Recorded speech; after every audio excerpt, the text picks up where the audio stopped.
Assalamualaikum warahmatullahi wabarakatuh. Baik, pada pertemuan kali ini kita akan membahas tentang MSDI dalam perspektif Islam.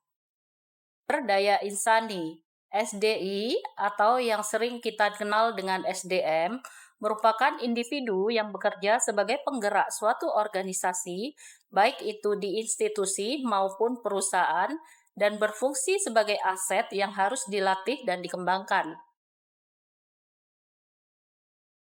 SDM atau SDI dalam konteks organisasi atau perusahaan merujuk pada semua individu yang bekerja di dalamnya, baik sebagai karyawan, staf, maupun manajemen. SDM merupakan aset penting yang berkontribusi pada pencapaian tujuan organisasi, baik melalui daya pikir maupun daya fisik mereka. Pengelolaan SDM yang efektif ini sangat penting untuk memastikan keberhasilan dan keberlanjutan organisasi.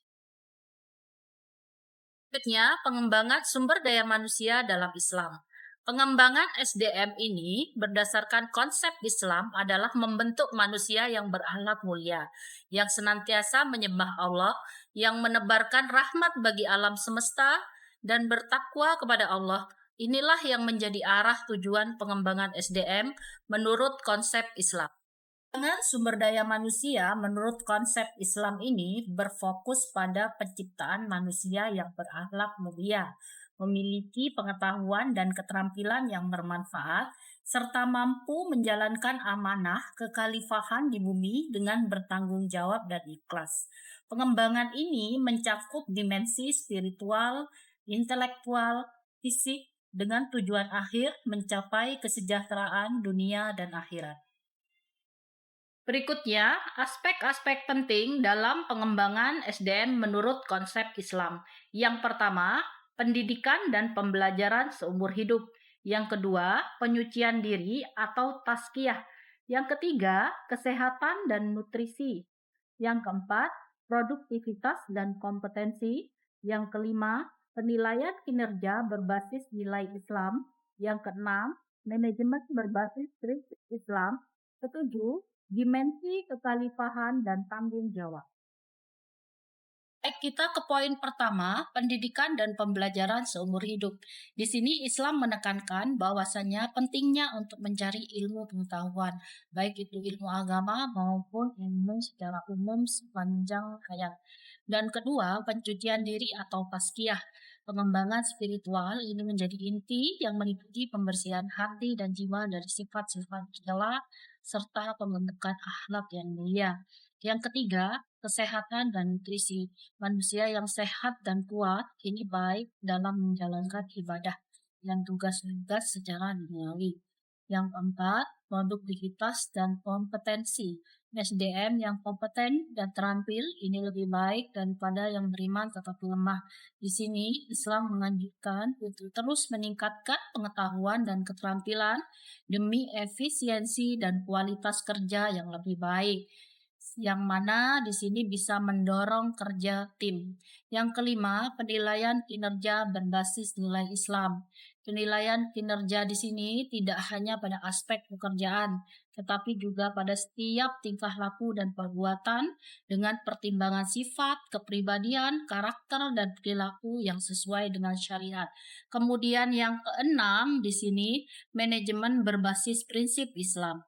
Di sini melibatkan perencanaan, pengorganisasian, pengarahan, pengembangan, dan pengawasan SDM dengan prinsip itkan, tepat, teralah, jelas, tuntas, dan ihsan itu adalah berbuat baik.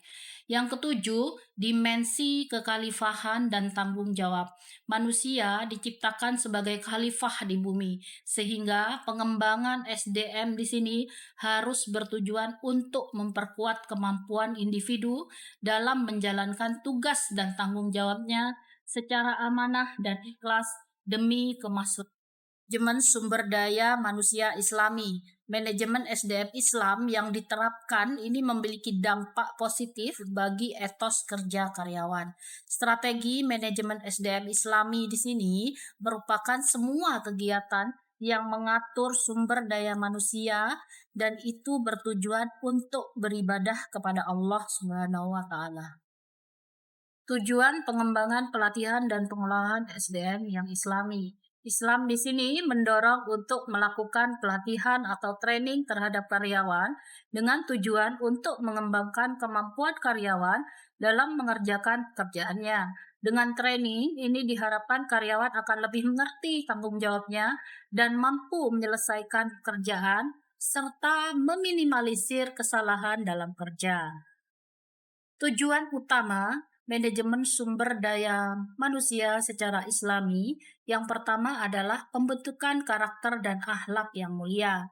Jadi, mengembangkan kepribadian yang utuh dan seimbang ini mencakup aspek spiritual, intelektual, imajinatif, fisik, ilmiah, dan linguistik, serta menumbuhkan akhlak yang terpuji seperti amanah, bertanggung jawab, dan selalu berupaya menyembah Allah dan menebarkan rahmat. Yang kedua, peningkatan kompetensi dan keterampilan. Jadi di sini meningkatkan kapasitas, potensi, dan kemampuan setiap individu dalam bekerja, baik dalam keterampilan secara teknis, pengetahuan, maupun kemampuan berpikir, kreatif, dan mengambil keputusan. Yang ketiga, meningkatkan efektivitas dan efisiensi kerja, memastikan bahwa karyawan atau pegawai ini mampu melaksanakan tugasnya dengan baik dan mencapai tujuan dari perusahaan tersebut. Yang keempat, mewujudkan keseimbangan dunia dan akhirat. Dalam perspektif Islam, pengembangan SDM ini tidak hanya berorientasi pada dunia saja, tetapi juga mempersiapkan individu untuk mencapai kebahagiaan di dunia dan akhirat, serta memastikan ilmu dan keterampilan yang diperoleh digunakan untuk kebaikan. Yang kelima, meningkatkan etos kerja Islami, memupuk semangat kerja yang didasari keimanan dan ketakwaan, sehingga setiap pekerjaan ini menjadi ibadah dan dijalankan dengan sungguh-sungguh demi ridha Allah, bukan hanya sekedar kepentingan pribadi. Yang keenam, mengembangkan sumber daya manusia yang berkualitas dan beriman. Secara keseluruhan, tujuan pengembangan SDM Islami ini adalah menciptakan individu yang tidak hanya memiliki keahlian secara teknis, tetapi juga memiliki keimanan dan pengamalan ajaran agama yang kuat, sehingga menjadi agen perubahan yang positif.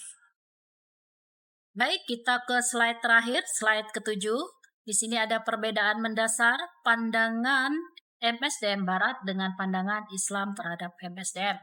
Konsep SDM teori MSDM Barat ini lebih mengutamakan nilai-nilai materi untuk mencapai tujuan organisasi. Sedangkan MSDM Hasanah Islam menyatakan SDM sebagai ciptaan Tuhan, maka tindakan dan tujuan akhirnya harus sesuai dengan perintah Allah Subhanahu wa taala.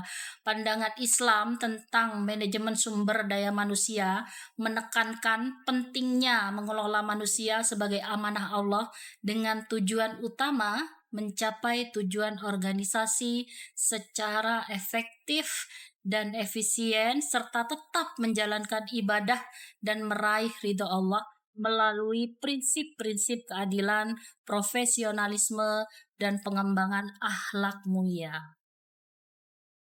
Baik, itu tadi penjelasan materi tentang manajemen sumber daya insani atau MSDI dalam perspektif Islam.